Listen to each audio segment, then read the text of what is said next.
అది 1900వ సంవత్సరం. అప్పుడప్పుడే ప్రపంచం మారుతున్న రోజులు.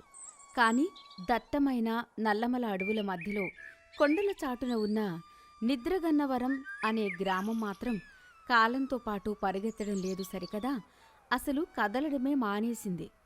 ఆ ఊరికి ఒక వింత ఆచారముంది. అదేంటంటే చలికాలం వచ్చిందంటే చాలు ఆ ఊరి జనం మొత్తం కుంభకర్ణ దీక్షలోకి వెళ్ళిపోతారు. మామూలుగా చలికాలమంటే రైతులకి పండుగ. పొలాల్లో బంగారం లాంటి వరి పంట కోతకు వస్తుంది. ఎటు చూసినా వరి కోతలు, వరి మార్పులో సందడి ఉండాలి. కాని నిద్రగన్నవరంలో మాత్రం విచిత్రం. పొద్దున్న 10 గంటల దాకా ఎవరూ మంచం దిగరు. సాయంత్రం 4 గంటలకే సూర్యుడు ఉన్నా లేకపోయినా దుప్పటి ముసుగు తన్నేస్తారు. పంటలు పొలాల్లోనే రాలిపోతున్నా సరే అపచారం, చలిదేవతకి కోపం వస్తుంది అని ఊరి పెద్దలు గగ్గోలు పెడతారు. ఆ ఊరి పెద్ద సోమరాయుడు. ఆయనే ఈ బద్ధకానికి నిలువెత్తు నిదర్శనం. ఆయన భార్య మహాలక్ష్మి కూడా అంతే. వీరికి తోడు ఊరి పూజారి, శయనాచార్యులు. ఈ ఆచారానికి శాస్త్రాలు చెప్తుంటాడు. కాని ఆ ఊరిలో సుబ్బారావు అనే రైతు మాత్రం ఇందుకు విరుద్ధం. అతని భార్య సుజాత. ఆమె కూడా చాలా చురుకైంది, ధైర్యవంతురాలు. తెల్లవారుజామున 4 గంటలకే సుబ్బారావు, సుజాత నిద్రలేచారు. ఊరంతా గాఢ నిద్రలో ఉండగా వీరు మాత్రం తమ పెరట్లో పండిన తాజా కాయగూరలు, వంకాయలు, బెండకాయలు బుట్టల్లో సర్దుకొని ఎడ్లబండి మీద పక్కనే ఉన్న రాయవరం సంతకు సుబ్బారావు బయలుదేరుతాడు. రాయవరం చేరుకునేసరికి ఉదయం 6 గంటలయింది. అక్కడ దృశ్యం చూసి సుబ్బారావుకి ఆశ్చర్యం వేసింది. అక్కడ చలి ఉన్నప్పటికీ జనం ఎంతో ఉత్సాహంగా ఉన్నారు. రైతులు తమ పంటలను నమ్ముతున్నారు. వర్తకులు సరుకులు కొంటున్నారు. ఎక్కడా బద్ధకం లేదు, సోమరితనం లేదు. అందరి ముఖాల్లో కష్టపడి పనిచేస్తున్నామన్న తృప్తి, చేతి నిండా డబ్బులు వస్తాయన్న సంతోషం కనిపిస్తోంది. సుబ్బారావు తన కూరగాయలు అమ్ముతూ పక్కన ఉన్న ఒక రైతుతో మాట్లాడాడు. ఏమండి, ఇంత చలిలో కూడా మీరు ఇంత చురుగ్గా ఎలా పనిచేయగలుగుతున్నారు? మా ఊర్లో అయితే ఈ పాటికి దుప్పట్లోంచి వేలు కూడా బయటపెట్టరు. ఆ రైతు నవ్వుతూ, బాబూ, చలి అనేది శరీరానికి మాత్రమే, మనసుకి కాదు. పని చేస్తే ఒంట్లో వేడి పుడుతుంది, జేబులో డబ్బులు పుడతాయి. అదే మాకు బలం. పడుకుంటే ఆకలి తీరుతుందా అని బదులిచ్చాడు. ఆ మాట సుబ్బారావు గుండెల్లో నాటుకుపోయింది. కూరగాయలమ్మి మంచి లాభం తీసుకుని తిరుగు ప్రయాణమయ్యాడు. ఉదయం 8 గంటలవుతుంది. సుజాత వాకిలి ఊడ్చి భర్త కోసం ఎదురుచూస్తుంది. సుబ్బారావు సరుకులమ్ముకొని ఇంటికి తిరిగి వచ్చాడు. అతని ముఖంలో ఏదో తెలియని ఆవేదన, కోపం కనిపిస్తున్నాయి. ఏమండి, వచ్చారా? సంత ఎలా జరిగింది? కూరగాయలన్నీ అమ్ముడుపోయాయా? అమ్ముడుపోవడం మాట దేవుడెరుగు సుజాత. అక్కడ నేను చూసిన దృశ్యం నన్ను నిద్రపోనివ్వడం లేదు. రాయవరంలో వరికోతలు జోరుగా సాగుతున్నాయి. ఎటు చూసినా రైతులు ఉత్సాహంగా కొడవలు పట్టుకుని పొలాల్లోకి దిగుతున్నారు. ఒక పక్క కోతలు కోస్తుంటే ఇంకో పక్క ఎడ్ల బండ్ల మీద వరి కట్టలు కళ్ళాలకి తరలిస్తున్నారు. నిజమా అండి? మన ఊర్లో ఇంకా గడ్డి పరక కూడా కదల్లేదు. అదే నా బాధ. అక్కడ వరి నూర్పులు కూడా మొదలయ్యాయి. ఎద్దులతో పంట నూర్పిస్తున్నారు. ధాన్యం రాసులు పోస్తున్నారు. ఆ ధాన్యం వాసన, ఆ రైతుల పాటలు, ఆ సందడి చూస్తుంటే కడుపు నిండిపోతోంది. వాళ్ళు ఆ చల్ని కూడా లెక్క చేయకుండా సిరి ఇంటికి వస్తోంది అని సంబరపడుతున్నారు. అక్కడ ఒక ముసలాయన నాతో ఏమన్నాడో తెలుసా? బాబూ, ఇది చలికాలం కాదు, సిరికాలం. ఇప్పుడు పడుకుంటే ఏడాది అంతా పస్తులుండాలి అని చెప్పాడు. నిజమేనండి. మన ఊర్లో చూస్తే పొలాలు పండిపోయి వరికంకులు బరువుకి వంగుతున్నాయి. కోసేవాళ్లు లేక గింజలు రాలిపోతున్నాయి.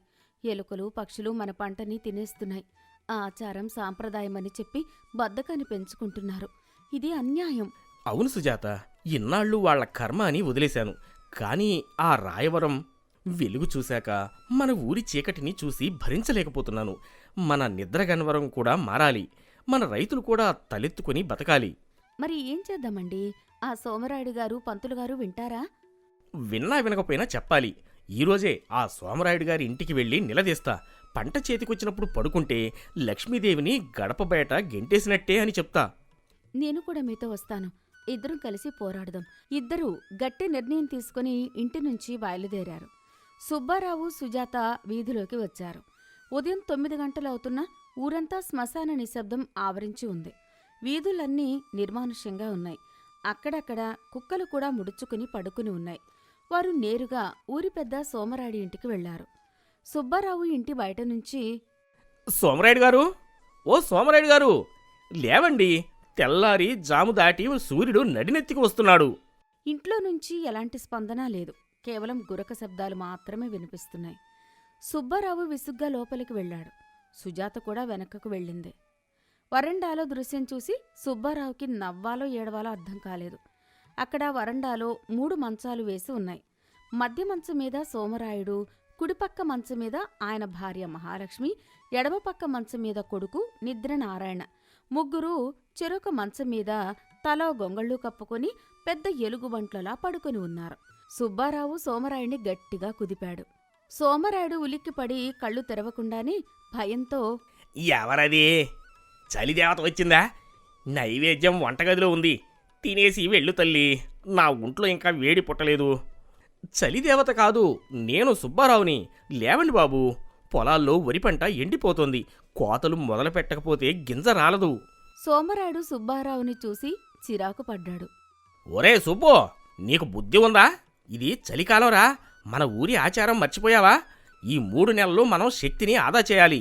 వరికొస్తే ఆయాసం వస్తుంది, నూర్పులు చేస్తే దుమ్ము రేగుతుంది. అవన్నీ మన ఆరోగ్యానికి మంచిది కాదు. వెళ్ళి పడుకోపో. పెద్దయ్య గారు, పక్కన ఊర్లో జనం కష్టపడి సంపాదిస్తుంటే మనం ఇక్కడ శక్తి ఆదా పేరుతో రోగాలు కొని తెచ్చుకుంటున్నాం. పొలంలో పంట పక్షుల పాలవుతుంది. ఇదేనా మీ ఆచారం? అమ్మాయ్, నువ్వు కొత్త కోడలివి. నీకు ఇంకా ఈ ఊరి మహత్యం తెలీదు. ఎక్కువ మాట్లాడుకో. మాకు ఆకలి వేస్తోంది కానీ వండడానికి ఓపిక లేదు. నువ్వు ఏమైనా తెస్తే పెట్టి వెళ్ళు, లేకపోతే మమ్మల్ని నిద్రపోనివ్వు. అత్తయ్య గారు, మీకు తినడానికి బద్ధకం లేదు కాని వండడానికి బద్ధకమా? సరే, మీ కర్మ. పద మామ, వెళ్దాం. సుబ్బారావు కోపంగా తలుపు ధడేల్మని వేసి వెళ్ళిపోయాడు. మధ్యాహ్నం 12 గంటలు. సూర్యుడు బాగా వచ్చాక ఊరి జనం మెల్లగా రచ్చబండ దగ్గర చేరారు. వాళ్ల ముఖాల్లో నిద్రమత్తు ఇంకా వదల్లేదు. సోమరాయుడు కూడా అక్కడికి వచ్చాడు. పక్కన పూజారి, సేనాచార్యులు కూడా ఉన్నారు. గ్రామ ప్రజలారా, మన ఊరి సాంప్రదాయాన్ని కాపాడుకుంటున్నందుకు మీ అందరికీ నా అభినందనలు. ఈ చలికాలం మనం ఎంత తక్కువ పని చేస్తే అంత మంచిది. ఎవరికైనా ఏమైనా సమస్యలు ఉన్నాయా? త్వరగా చెప్పండి, మళ్ళీ వెళ్ళి పడుకోవాలి. అధ్యక్ష, నా పొలంలో వరి పండింది, కానీ ఇప్పుడు కోయాలంటే వంగాలి. వంగితే నడుము నొప్పి వస్తుంది. పైగా చేతిలో కొడవలి పట్టుకుంటే వణుకు వస్తుంది చలికి. పొలంలో మంచు ఇంకా ఆరలేదు, కాళ్ళు తడిసిపోతున్నాయి. ఏం చేయమంటారు? మంచి ప్రశ్న. దీనికి శాస్త్రం ఏం చెప్తుందో మన పంతులు గారిని అడుగుదాం. పంతులు గారు, అపచారం. చలికాలంలో భూమి తల్లి యోగ నిద్రలో ఉంటుంది. ఇప్పుడు మనం పొలంలోకి దిగి కోతలు కోస్తే భూదేవికి నిద్రాభంగం కలుగుతుంది. పంట రాలిపోయినా పర్లేదు కానీ ఆచారం తప్పకూడదు. సుబ్బారావు అక్కడికి వచ్చాడు. ఆ మాటలు విని అతనికి రక్తం మరిగిపోతోంది. ఇది పిచ్చితనం, మూర్ఖత్వం. భూమి తల్లి నిద్రపోదు, మీరే నిద్రపోతున్నారు. రాయవరంలో రైతులు ఈ సమయంలోనే బంగారం పండిస్తున్నారు. మనం మాత్రం మూఢనమ్మకాలతో బతుకుతున్నాం. నేను ఎవరి మాట వినను. రేపటి నుంచి నా పొలంలో నేనే వరి కోతలు మొదలు పెడతా. నా పంటని నేనే కాపాడుకుంటా. సుబ్బో, నువ్వు చిన్నపిల్లోడివి, నీకు ఈ శాస్త్రాలు తెలియవు. మా తాతల కాలం నుంచి ఇదే ఆచారం. చలికాలం కష్టపడితే ఆయుష్ తగ్గుతుంది. అయితే నేను ఎవరి మాట వినను. అపచారం సుబ్బారావు. నువ్వు ఊరి కట్టుబాటుని మీరితే అనర్థం జరుగుతుంది. ఊరికి పెద్ద గండం వస్తుంది. గ్రామదేవత ఆగ్రహిస్తుంది. నా పొలం పండించుకుంటే గండం వస్తుందా? అయితే రానివ్వండి, చూస్తా. మీ సోమరితనమే ఊరికి పెద్ద గండం. సుబ్బారావు విసురుగా వెళ్ళిపోయాడు. మరుసటి రోజు ఉదయం ఊరంతా గాఢ నిద్రలో ఉంది. చలిగాలులు ఇంకా తీవ్రంగా ఉన్నాయి. సుబ్బారావు, సుజాత ఇద్దరూ లేచి చన్నీళ్లతో ముఖం కడుక్కొని సిద్ధమయ్యారు. ఇద్దరూ కొడవళ్ళు, తాళ్ళు తీసుకుని పొలానికి వెళ్లారు. పొలమంతా మంచుతో నిండి ఉంది. బంగారు రంగులో పండిన వరి కంకులు గాలికి ఊగుతున్నాయి. సుబ్బారావు, సుజాత కలిసి వరి కోయడం మొదలుపెట్టారు. కచక్ కచక్కమని కొడవలి శబ్దం నిశ్శబ్దమైన ఆ ఊరిలో వినిపిస్తోంది. కోసిన వరిని మోపులు కడుతున్నారు. మొదట్లో చలికి చేతులు వణికాయి. కాని పని చేస్తుంటే ఒంట్లో వేడి పుట్టింది. చెమటలు పట్టాయి. ఉత్సాహం వచ్చింది. మధ్యాహ్నం అయ్యేసరికి దారిలో సోమరాడి కొడుకు నిద్రనారాయణ కనిపించాడు. వాడు అప్పుడే నిద్రలేచి వీధి అరుగు మీద కూర్చుని ఆవలిస్తున్నాడు. వాళ్ళిద్దరినీ చూసి ఆశ్చర్యపోయాడు. యారా సుబ్బు, ఏంటి పిచ్చి? ఈ చలిలో కోతలు ఏంటి? మీ ఆవిడను కూడా తెచ్చావా? మా నాన్నగారు చాలా కోపంగా ఉన్నారు. ఒరే నారాయణ, నువ్వు నా చిన్ననాటి స్నేహితుడివి. నిజం చెప్పు, రోజు ఇలా 16 గంటలు పడుకుంటే నీకు ఒంట్లో ఎలా ఉంటుంది? నిజంగా హాయిగా ఉంటుందా? నిజం చెప్పాలంటే అస్సలు బాగోదురా. ఒళ్ళంతా నొప్పులుగా ఉంటుంది, తల బరువుగా ఉంటుంది, తిన్నది అరగదు. నారాయణన్నయ్య, పని చేస్తేనే శరీరం తేలిగ్గా ఉంటుంది, మనసు ఉల్లాసంగా ఉంటుంది. చూడు, మేము పొద్దున్నే లేచి కోతలు కోసాం. ఇప్పుడు మాకు ఎంత ఆకలి వేస్తోందో తెలుసా? రేపు మా ఇంటికి ధాన్యం వస్తుంది, మీరు కూడా రండి. నారాయణ ఆలోచనలో పడ్డాడు. మరుసటి రోజు నారాయణ కూడా సుబ్బారావు, సుజాతలతో జత కలిశాడు. ముగ్గురూ కలిసి వరి మార్పులు చేయడం మొదలుపెట్టారు. ఎద్దులతో పంట నూర్పిస్తుంటే వచ్చే హై హై శబ్దాలు ఊరంతా వినిపించాయి. ఇలా వారం రోజులు గడిచాయి. సుబ్బారావు పొలంలో ధాన్యం రాసులు కోశారు. మిగతా ఊరు మాత్రం ఇంకా నిద్రలోనే ఉంది. వాళ్ల పంటలు పొలాల్లో రాలిపోతున్నాయి. ఒకరోజు అర్ధరాత్రి ఆ ఊరి పొలిమేరల్లోని ఒక భయంకరమైన దొంగల ముఠా వచ్చింది. వాళ్ల నాయకుడు గజ దొంగ గంగులు. ఒరేయ్, ఈ ఊరి జనం నిద్ర రోగంతో బాధపడుతున్నారు. ఇదే మనకు మంచి ఛాన్స్. ఈ రాత్రి ఊరిని మొత్తం ఊడ్చేయాలి. ప్రతి ఇంట్లో ఉన్న బంగారం, వెండి, ధాన్యం దోచుకుపోవాలి. దొంగలు మెల్లగా ఊర్లోకి ప్రవేశించారు. ముందుగా సోమరాడి ఇంట్లోకి దూరి బీరువా పగలగొట్టారు. నగలన్నీ మూటగట్టారు. సుబ్బారావుకి, సుజాతకి మాత్రం నిద్ర తక్కువ. పొలంలో ధాన్యం కావలి కాయాల్సి వచ్చి అర్ధరాత్రి మెలకువగానే ఉన్నారు. నారాయణ కూడా వారితో పాటే ఉన్నాడు. వీధిలో దొంగల కదలికలను వారు గమనించారు. అమ్మో, దొంగలు! ఊరి జనాన్ని లేపాలి, కానీ మామూలుగా పిలిస్తే లేవరు. నా దగ్గర ఒక ఉపాయం ఉంది. నారాయణ, నువ్వు వెళ్ళి ఆ గుడి గంట గట్టిగా కొట్టు. నేను మీ బావగారు ఈ డోరు కొడుతూ కాగడాలు ఊపుతూ అగ్ని ప్రమాదం, ఇళ్ళు తగలబడుతున్నాయని అరుస్తాం. నారాయణ గుడివైపు పరుగు తీశాడు. సుబ్బారావు వీధిలోకి వచ్చి డోలుని ఢమా ఢమా అని వాయిస్తూ, సుజాత కాగడాలు పట్టుకుని వెలుగు చూపిస్తూ ఊపిరి బిగబట్టి గట్టిగా అరవడం మొదలుపెట్టారు. అమ్మో, మంటలు మంటలు! లేవండి, ఊరు తగలబడిపోతుంది, మీ ఇళ్ళు కాలిపోతున్నాయి, పరిగెత్తండి, నీళ్లు తీసుకురండి. ఆ శబ్దానికి, మంటలు అన్న మాటకి ఊరి జనం ఉలిక్కిపడి లేచారు. నిద్రమత్తు, బద్ధకం ఒక్కసారిగా వదిలిపోయింది. ప్రాణం మీదకొస్తే బద్ధకం ఎక్కడికి పోతుందో అప్పుడు తెలిసింది. సోమరాయుడు లుంగీ సర్దుకుంటూ బయటకు పరుగులు తీశారు. ఎక్కడ మంటలు? నైలుపోయిందా అని అరుస్తూ అందరూ బయటకు వచ్చారు. జనమంతా వీధిలోకొచ్చేసరికి అక్కడ మంటలు లేవు కాని మూటలతో పారిపోవడానికి సిద్ధంగా ఉన్న దొంగల ముఠా కనిపించింది. జనానికి విషయం అర్థమైంది. తమ ఇళ్లలో నుంచి దొంగిలించిన మూటలు చూసి వాళ్లకి పిచ్చెత్తిపోయింది. తమ కష్టార్జితం పోతోందని తెలియగానే వాళ్లలోని సోమరితనం ఎక్కడికో పారిపోయింది. నిద్రగన్నవరం జనం నిద్రలేచిన పులుల్లా మారారు.